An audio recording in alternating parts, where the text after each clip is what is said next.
Hello everyone, आप सब कैसे हैं। मैं उम्मीद करता हूं कि बहुत अच्छे होंगे और अपनी पढ़ाई को बहुत अच्छे से कर रहे होंगे। मैं Akash Kumar वडाना ICT virtual classroom में आपका बहुत बहुत स्वागत करता हूं मेरे प्यारे बच्चों। जैसे आपको पता है मेरे प्यारे बच्चों, बेसिकली हमारी आपका मेरे प्यारे बच्चों जो है 8th क्लास है और 8th क्लास में हम लोग देख रहे हैं हमारे अतीत थर्ड जो हमारी हिस्ट्री का बुक है वो चल रहा है। चैप्टर नंबर 10 है और आज़ादी के बाद की जो स्थिति है हम लोग उसको पढ़ रहे हैं कि 1947 के बाद जब भारत आज़ाद हुआ उसके सामने कौन कौन सी चुनौतियां थी और कैसे हमने आपका गरीब देश से कि आपका विकासशील देश और अब विकासशील देश से विकसित देश की तरफ आगे बढ़ रहे हैं, उसका जो लंबा सफर हमने तय किया है। तो अभी हम 1947 के बाद की जो स्थिति है हम उनको और उनके समाधान पर हम लोग जो है अपनी चर्चा करके बात कर रहे हैं और एक एक चीजों को पढ़ने का प्रयास कर रहे हैं कि भाई क्या कुछ हुआ और क्या स्थिति वहां पर बनी रही। ये सब हम लोग आपका देखने का और जानने का प्रयास कर रहे हैं। तो इतना हम देख चुके हैं कि जवाहरलाल नेहरू आपके जो है कैसे आपका समाजवाद को पसंद करते हैं और हम हम कैसे आपका मिश्रित अर्थव्यवस्था को अपनाते हैं। और क्योंकि हम लोग आपका पूंजीवादी अर्थव्यवस्था से निकल कर आए हैं तो हम पूर्णतः पूंजीवादी को भी नहीं अपनाया। हमने मार्क्सिस्ट यानी कि समाजवादी और पूंजीवादी के मिक्स रूप यानी कि मिश्रित अर्थव्यवस्था को अपनाया। अगर कभी आपसे पूछ ले जाए कि भारतीय अर्थव्यवस्था का स्वरूप क्या है तो आपको ध्यान रखना, भारतीय अर्थव्यवस्था का स्वरूप क्या है? मिश्रित अर्थव्यवस्था है। क्या है? मिश्रित अर्थव्यवस्था है। ठीक है, क्या है? मिश्रित अर्थव्यवस्था। यह राज्य के नीचे और दोनों क्षेत्र में उत्पन्न है और वहीं पर ये सारी चीजें हम इनको अच्छे से देखते हैं और इन पर बात करते हैं। तो 1950 के दौर में इतनी सारी चीजों में हम लोगों ने आपका देख लिया। क्लियर है? यहां तक हमने बात कर ली। आगे बढ़े। मैंने आपको बताया कि पंचवर्षीय योजना में सेकंड पंचवर्षीय योजना कैसे हुई। तो पहले ये पैराग्राफ पढ़ेंगे, फिर उसके बाद जो 5 ईयर प्लानिंग है उसको जानेंगे। कुछ लोगों का कहना था कि प्राथमिक शिक्षा की उपेक्षा हो रही है। उपेक्षा का मतलब होता है अनदेखा करना, कि हम लोग क्या कर रहे हैं, प्राइमरी एजुकेशन को ध्यान नहीं दे रहे। और अन्य लोगों का मानना था कि आर्थिक नीतियों के कारण ही पर्यावरण पर पड़ रहे प्रभाव का उचित ध्यान नहीं दिया जा रहा। कुछ लोग कह रहे हैं भैया प्राइमरी एजुकेशन नहीं बढ़ रहे, कुछ कह रहे हैं कि आप लोग गरीबी को नहीं देख रहे, कुछ कह रहे हैं कि आप इन्वायरमेंट नहीं देख रहे, कुछ कह रहे हैं जो हमारी पॉलिसियां हैं आप उन पर नजर नहीं मार रहे। महात्मा गांधी के अनुयायी मीरा बैन ने 1949 में लिखा है कि विज्ञान और मशीन के द्वारा उसे मानवता को और कुछ नहीं बल्कि भारी फायदा हो सकता था, लेकिन आखिरकार तबाही ही मिलेगी। कुदरत एक संतुलन का अध्ययन करके ही नियमों के हिसाब से अपनी जिंदगी चलानी चाहती है, तभी हम स्वास्थ्य और नैतिकता रूप में सभ्य प्रजाति के रूप में ही जीवित रह पाएंगे। क्या पाएंगे? जो हमारी सभ्यता है और जो हम जीवित हैं उसी में हम आपका जीवित रह पाएंगे। तो लोगों का अलग अलग मानना, अलग अलग तरीके, अलग अलग पक्ष थे।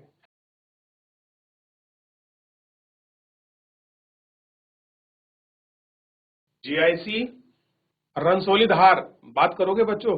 जीआईसी रनसोली धार। अरे कोई बच्चा माइक लेके आपका चैप्टर ही पढ़ दो, मैं खुश हो जाऊंगा कि मेरे इतने सारे बच्चे बैठे हुए हैं, कोई माइक लेकर आपके चैप्टर पढ़ रहा है। अरे वाह, शायद कोई बच्ची मेहनत कर। अरे शाबाश, बहुत बढ़िया।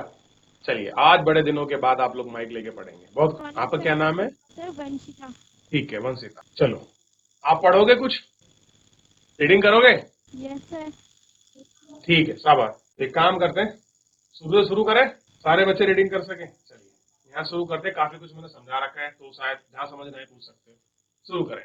अगस्त 1947 में जब भारत आजाद हुआ तो उसके सामने कई बड़ी चुनौतियां थी। बंटवारे की वजह से 80 लाख शरणार्थी पाकिस्तान से भारत आ गए थे। इन लोगों के लिए रहने का इंतजाम करना और उन्हें रोजगार देना जरूरी था। इसके बाद रियासतों की समस्या थी। तकरीबन 500 रियासतें राजाओं नवाबों के शासन में चल रही थी। इन सभी को नए राष्ट्र में शामिल होने के लिए तैयार करना एक टेढ़ा काम था। शरणार्थियों के और रियासतों की समस्याओं पर फौरन ध्यान देना लाजमी था। लंबे दौर में इस नवजात राष्ट्र को एक ऐसी राजनीतिक व्यवस्था भी विकसित करनी थी जो यहाँ के लोगों की आशाओं का आकांक्षाओं को सबसे अच्छी तरह व्यक्त कर सके। 1947 में भारत की आबादी काफी बड़ी थी, तकरीबन 34.5 करोड़। यह आबादी भी आपस में बटी हुई थी। इसमें ऊंची जाति और नीची जाति, मूल हिंदू समुदाय और अन्य धर्मों को मानने वाले भारतीय थे। इस विशाल देश के लोग तरह तरह की भाषाएं बोलते थे। उनके पहनावों में भारी फर्क था। उनके खान पान और काम धंधों में भारी विविधता थी। इतनी विविधता वाले लोगों को एक राष्ट्र राज्य के रूप में कैसे संगठित किया जा सकता था? एकता की समस्या के साथ ही विकास भी एक बड़ी समस्या थी। स्वतंत्रता के समय भारत की एक विशाल संख्या गांवों में रहती थी। आजीविका के लिए किसान और काश्तकार बारिश पर निर्भर रहते थे। यही स्थिति अर्थव्यवस्था के गैर कृषि क्षेत्रों की थी। अगर फसल चौपट हो जाती तो नाई, बढ़ई, बुनकर और अन्य कारीगरों की आमदनी पर भी संकट पैदा हो जाता था। शहरों में फैक्ट्री मजदूर भीड़ भरी झुग्गी बस्तियों में रहते थे, जहां शिक्षा या स्वास्थ्य सुविधाओं की खास व्यवस्था नहीं थी। इस विशाल आबादी को गरीबी के चंगुल से निकालने के लिए न केवल खेती की उपज बढ़ाना जरूरी था, बल्कि नए उद्योगों का निर्माण भी करना था, जहां लोगों को रोजगार मिल सके। धन्यवाद, बहुत बहुत। बैठ जाओ आप, बहुत अच्छा। बस मेरा दिल खुश हो गया, आप लोग खड़े हो, बहुत अच्छा लगा मेरे को। आप लोग ऐसे पढ़ दो तो मुझे अच्छा सा लगता है ना? पता नहीं क्यों आपका सुकून सा मिल जाता है जब आप लोग पढ़ते हो। लेकिन बैठ जाओ बेटा, आप शाबाश, बहुत अच्छे, बैठ जाइए। बहुत बहुत धन्यवाद आपका। आप ऐसे पढ़ते रहिए। ये काम पूरा भी आप लोग जो कर रहे हैं बेटा, आप उसको रिवीजन भी करना होता है। आप जिस भी विषय का कर रहे हो कोई दिक्कत नहीं है, बस प्रॉपर आप रिवीजन भी करिए। क्लियर है? बहुत बहुत धन्यवाद। चलिए, मुझे पढ़ा कम से कम दो चीज हो गई। एक तो पढ़ने से पता लगा कि आप लोग क्लास में बैठे हैं। दूसरा, थोड़ा ये आपकी टेस्टिंग भी हो जाती है, इस बहाने हमें पता चल जाता है कि क्या कुछ लाइन में प्रॉब्लम है, क्यों आवाज कम आ रही है, उसके पीछे काम हम लोग फिर अपना काम करते हैं बैकग्राउंड में। तो देखिए, नई आपके संविधान की रचनाओं को पूरा मैं बता चुका है। सार्वभौमिक वैश्य मताधिकार क्या होता है ये बता चुका है आपको। सेंट्रल हॉल में किस तरह से बात चली और कैसे लंबे संघर्ष और रुझान के बाद हर नतीजे पर हम लोग पहुंचे। हर एक जो कानून को हमने आपके पास किया, हर एक चर्चाओं को छापा गया, उनको पब्लिक किया गया, हर एक चीज में देखा गया। क्लियर है? और सबको समझाने का प्रयास किया गया, छुआछूत को खत्म किया गया, सारी विशेषताओं को रखा गया, समान रखा गया, सबको कानून की नजर में, कोई आदिवासी, अमीर, गरीब, सबको एक समान माना गया। सोच के देखिए, हमारे संविधान निर्माताओं की कितनी दूरगामी सोच थी कि आने वाले भविष्य में भी अगर कोई ऐसी समस्या पैदा हो तो हम उसको समय की और परिस्थिति के अनुकूल उसको परिवर्तित कर सके। क्लियर है? सारे चीजों को पढ़ा और हमने देखा। तो मैं यहाँ इस तरह फिर तो आपका राज्यों के गठन की बात करी कि भाई भाषा के आधार पर राज्यों का गठन हो रहा था, कल हमने इस पर चर्चा करी। अगर हम ऐसे बनाएंगे तो मान लीजिए हर 10 किलोमीटर पे एक राज्य बन जाएगा या 50 किलोमीटर पे एक राज्य बन जाएगा, फिर तो बड़ी समस्या हो जाएगी। इसी को ध्यान में रखते हुए हमने क्या काम किया, आंध्र प्रदेश को छोड़कर बाकी सबको हमने भाषा के आधार पर नहीं बनाया। और कहानी क्या रही, श्री रामालू की डेथ हो जाती है, अनशन पर बैठ जाते हैं और महाराष्ट्र में, सॉरी, आंध्र प्रदेश में बहुत बड़ा एक हिंसक आंदोलन होता है। और आंदोलन की वजह से ही क्या होता है कि 1953 में क्या बनाना पड़ता है, भाषाई आधार पर राज्य। फिर उसके बाद एक राज्य पुनर्गठन आयोग किया जाता है और 1956 में, और ये अपनी अनुशंसा देता है कि भैया कुछ भी हो, आप भाषा के आधार पर राज्य मत बनाइए, देश बढ़ जाएगा। आप क्षेत्र के हिसाब से उन संस्कृति को समाते हुए, आप ध्यान रखते हुए क्या बनाइए, आप बनाइए। इस तरीके से हमने पूरी स्थिति को देखा। कल तक हमने जानने का प्रयास किया भाई क्या कुछ रह रहा है और किस प्रकार की विकास योजना थी। तो कल हमने आपका जो 1950 में जो आपका क्या बना था, योजना आयोग को देखा हमने, और कैसे 2017 में योजना आयोग को हटाकर क्या बनाया, नीति आयोग बना। पहले हम पंचवर्षीय योजना चलाते थे, वर्तमान में अब पंचवर्षीय योजना नहीं चलती। क्लियर है?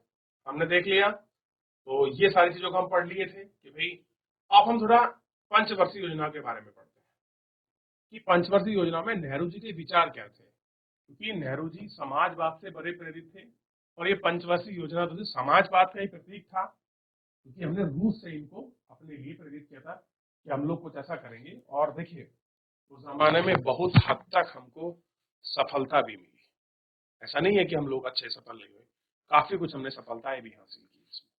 उन सब पर बात करेंगे। तो प्रधानमंत्री जवाहरलाल नेहरू ने योजना प्रक्रियाओं में भारी समर्थक थे। उन्होंने विभिन्न राज्यों के मुख्यमंत्री के नाम लिखे अपने पत्रों में नियोजन के आदर्श और उद्देश्यों की व्याख्या की है कि भाई हम किस प्रकार से प्लानिंग करेंगे, क्या हमारे मतलब आदर्श है, किन चीज को हम लेकर चलेंगे और हमारे उद्देश्य क्या है, हम कैसे किस चीज को क्या पूर्ण करेंगे इसके विषय में। और उन्होंने बताया कि पंचवर्षीय योजनाओं के पीछे भारत की एकता और देश की विभिन्नता जन समूह पर विराट आपसी सहयोग की अवधारणा कि भाई ये सब कैसे आपसी सहयोग है, इसकी अवधारणा करते हैं।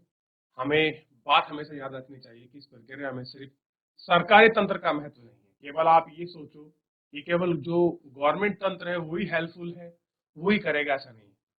जनता की उत्साह और सहयोग का महत्व भी इसमें ज्यादा है। हमारे लोगों को एक विशाल उद्यम साझेदार का उत्साह करना है। हमको क्या करना है, एक हमको विशाल उद्यमी बनाना है जो अगले उद्देश्यों को बढ़ाई और सहयोगी सहयोग में आपस में होना चाहिए। बेशक योजना बहुत सारे अर्थशास्त्री, सांख्यिक विशेषज्ञ और ऐसे लोगों की गणना पर आधारित हो सकता है, परंतु केवल आंकड़ों और सांख्यिकों से ही महत्वपूर्ण है। किसी योजना के जीवन में पैदा नहीं करते, जीवन का कुछ वेश कहीं और से आता है और हमारी जिम्मेदारी है कि ठंडे अक्षरों में लिखी गई योजनाओं को ऐसे जीवंत गतिशील उद्यम बना दें जो लोगों की कल्पना से परे। लोगों को लगता होगा बस एक आंकड़े की बात है, एक संचय की बात है, इन्होंने लिख दिया, ठंडी योजनाएं है, कुछ नहीं होने वाला, बस बात करते हैं। लेकिन हम उस सोच और कल्पना से परे करके हम वो करके दिखाएं। और हुआ तो द्वितीय पंचवर्षीय योजना आई तो सेकंड पंचवर्षीय योजना में भारी उद्योगों पर आपका ध्यान दिया गया। तो आप देखते हो झारखंड, छत्तीसगढ़ की ये जो आपका बेल्ट है, तो हमारे देश के राज्यों में बड़ी बड़ी स्टील फैक्ट्री, लोहा फैक्ट्री, मैन्युफैक्चरिंग फैक्ट्री लगी, क्लियर है। और हमने ध्यान दिया कि भाई कुछ भी हो जाए, हमारे यहाँ बड़ी फैक्ट्री अगर हम लगाएंगे तो हम भी निर्माण में आगे बढ़ेंगे, कोई मशीनरी वगैरह बना सकते हैं, रोजगार के बहुत बड़े आपके सेक्टर होंगे, उनके साथ एक अपना क्रिस्टल जो है वो आपका डेवलप होगा। तो इस तरह की सारी चीजों को हमने देखने का और जानने का प्रयास किया। इसी में हम देखेंगे भिलाई इस्पात संयंत्र, जवाहरलाल नेहरू ने भिलाई स्थित इस्पात के कारखानों की स्थापना 1960 में तत्कालीन सोवियत संघ में की गई थी। भिलाई, देखिए भिलाई क्या है, हमारा एक इस्पात कारखाना है। अब आपको बताना है भिलाई है कहाँ, अब इसे मिल जाएगा। तो कब बना, 1959 में, क्लियर है। और किसकी साथ से बना, आपका रूस, वर्तमान का रूस और उस जमाने का यूएसएसआर, सोवियत संघ था उस जमाने में। और छत्तीसगढ़ के पिछड़े ग्रामीण इलाकों की स्थिति के कारण आधुनिक भारत के विकास में कहाँ लगाएगा, छत्तीसगढ़ में, ऐसी जगह जो बहुत पिछड़ा था। और आज देखिए वहाँ का इंडस्ट्रियल डेवलपमेंट देखिए, वहाँ के लोगों की ग्रोथ देखिए, आपको बड़ा स्पष्ट अंतर समझ आएगा, क्लियर है। मीरा बहन ये मानती थी कि विज्ञान और मशीन मानव सभ्यता की समस्या खड़ी कर देंगे। अब इनका सोचा थोड़ा अलग था, क्योंकि इन्होंने वो चीज आपकी कल्पना नहीं की थी। इस बात पर अपनी कक्षा में चर्चा कीजिए, क्या प्रदूषण, औद्योगिक प्रदूषण और जंगल के विनाश से हमारी दुनिया पर पड़ रहे प्रभाव को उदाहरण से सोचिए कि अगर हम भारी इंडस्ट्री लगाएंगे, उससे धुआं निकलेगा, बहुत सारे टॉक्सिन निकलेंगे, हमारे पर्यावरण पर क्या प्रभाव पड़ेगा, उस पर्यावरण से मानव यानी कि ह्यूमन हेल्थ पर क्या अफेक्टेड दिखाई देंगे। आप इनको अच्छे से बात करिए और चर्चा करिए और बताइए, क्लियर है। तो योजना आयोग का मुख्य उद्देश्य ये था कि हम ऐसी अवसंरचना का विकसित करें, हम ऐसे बेसिक इंफ्रास्ट्रक्चर बनाएं जिससे कि हमारे देश का विकास हो सके और लोगों की कल्पना से परे की चीजें रखी होंगी। एग्जाम्पल दिया, भिलाई में एक इन्होंने हैवी इंडस्ट्री लगाई जो आपके रूस की सहायता से लगेगी। क्लियर है? रूस ने अपनी टेक्नोलॉजी को देकर इनको लगाने में हमारी बड़ी मदद की।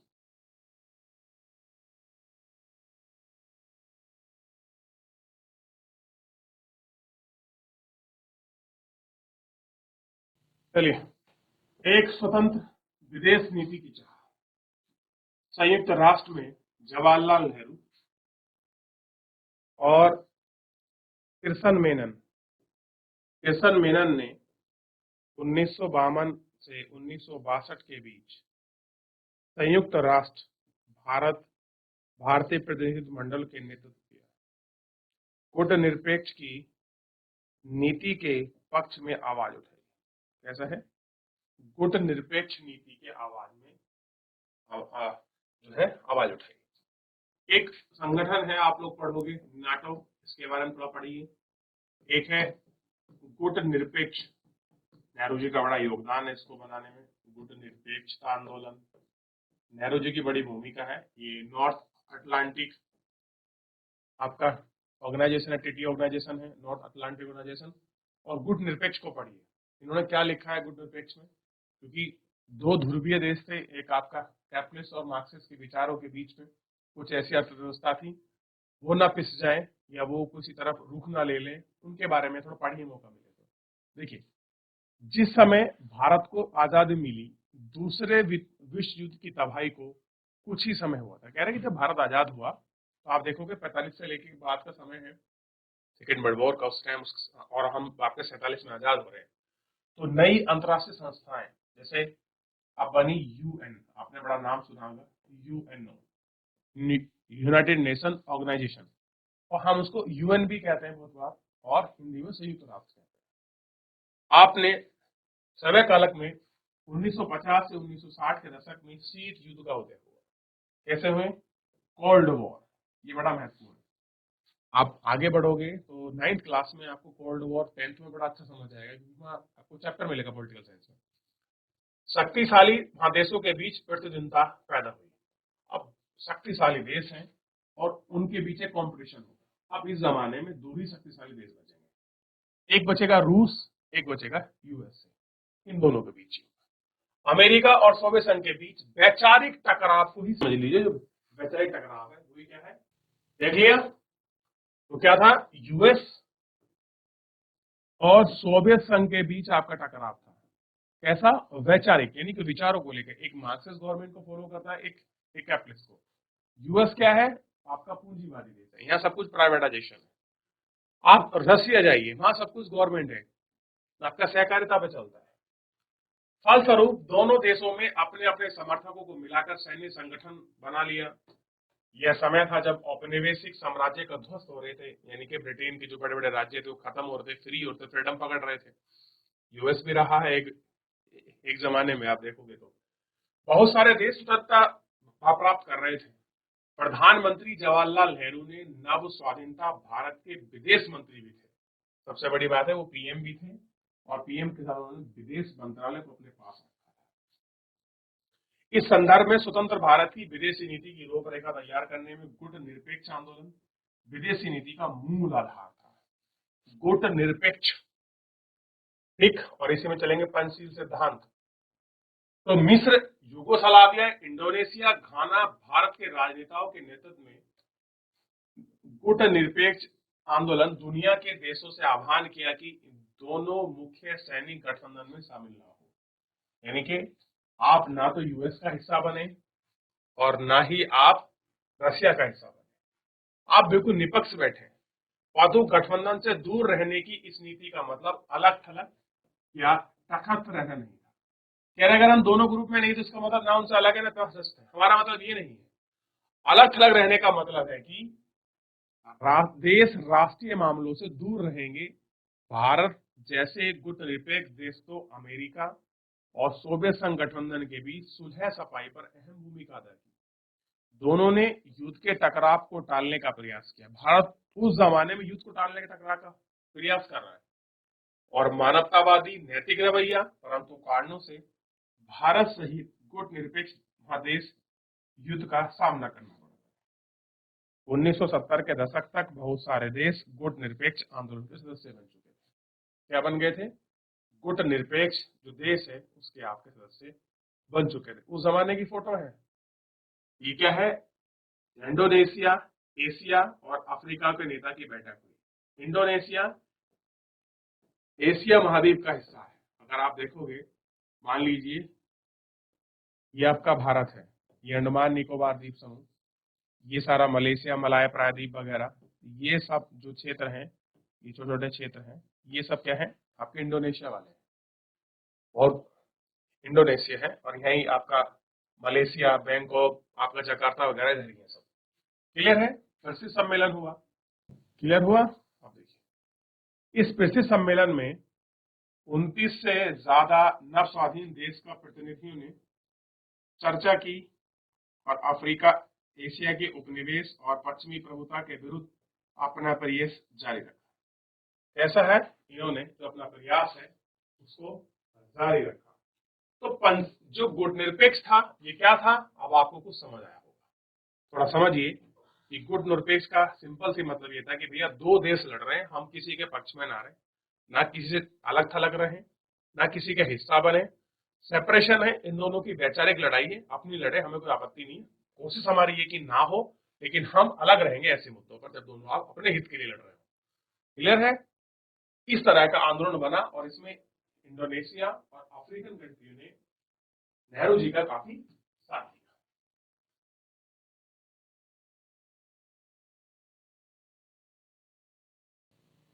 आगे बढ़े, चलिए। तो इस तरीके से काफी कुछ हमने देखने का और जानने का प्रयास किया। बाकी शेष राष्ट्र के 60 वर्षों के बाद, जब हमने 60 वर्ष जी लिए, उसके बाद हमारे देश की स्थिति क्या रही, इसको पढ़ेंगे। तो फिलहाल आज के इस लेक्चर में इतना ही, मिलेंगे नेक्स्ट लेक्चर में। तब तक अपना ध्यान रखिए, स्वस्थ रहिए, अपनी पढ़ाई को अच्छे से करते रहिए। मुझसे जुड़ने के लिए बहुत बहुत धन्यवाद।